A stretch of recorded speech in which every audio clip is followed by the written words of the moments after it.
با عرض سلام به حضور خانواده ماورا باید به عرض برسونم که افرادی که در حال حاضر در این خصوص دارن فعالیت میکنن یا ناآگاهن یا آگاه. البته سطح آگاه بودن افراد تو این فضا یکم محدوده. حالا اونایی که ناآگاهن ولی آگاه خودشون رو نشون میدن، باید یه عرضی بکنم خدمتشون. بنده بعد از 15 سال که در این ماورا دارم تحقیق میکنم، به این نتیجه رسیدم که به نقطه صفر مختصاتش رسیدم. یعنی تازه متوجه شدم که هیچ نمیدانم. یعنی واقعا همینه، هیچ نمیدانم. ولی تا اونجایی که من به این محور صفر رسونده، با یه سری از تحقیقاتی که انجام دادم، به این نتیجه رسیدم که انسانهایی که ناآگاهن و خودشون رو آگاه نشون میدن، اولین ضربه و آسیب خودشون میبینن. خیلی از جریاناتی که در این جزیره با وجود اومده،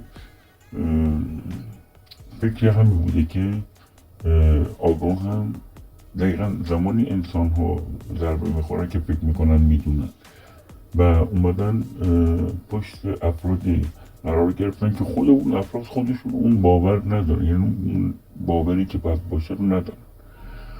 یکم دیدامون رو بازتر بکنیم و به افرادی که پشت میکنیم و استناد میکنیم شناخت بهتری پیدا بکنیم و در هر اموری سعی کنیم نظر ندیم.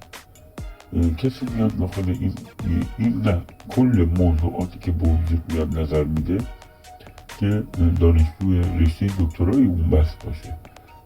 سعی کنیم یکم لحاظ الفاظ و گفتارمون دقت بکنیم. بگیم ما تا اونجایی که اطلاع داریم، تا اونجایی که من میدونم، سریع نیام بگیم به نظر من. تو چی کاری که میگی به نظر من؟ نظر شخصی میتونی میاد بده که از کنم دانشجوی رشته اون بحث باشه.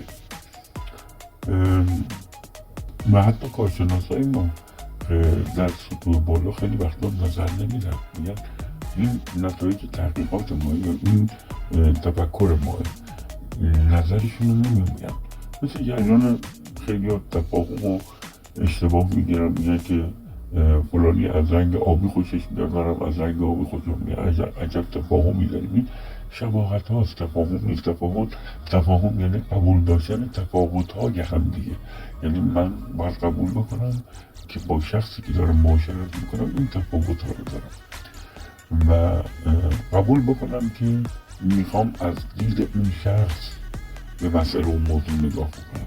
اگر ما بتونیم قضاوت رو بذاریم کنار و هر کسی در سطح آگاهی خودش بسنجیم و با درک و فهم اون شخص بخوایم قضیه رو حلاجی بکنیم، هیچ وقت هیچ دعوایی به وجود نمیاد و هیچ مشکلی به وجود نمیاد. و مسئله منافع طلبی رو اگه بذاریم کنار و بدونیم که ما زنجیره بار همه برای کمک به همدیگه به دنیا اومدیم و هدفی از به دنیا اومدن ما وجود داره، به این نتیجه برسیم، مطمئنا که موفق و پیروز میشیم. در نهایت میخواستم خدمتتون عرض کنم که مراقب باشین افکارتون رو تسخیر نکنن.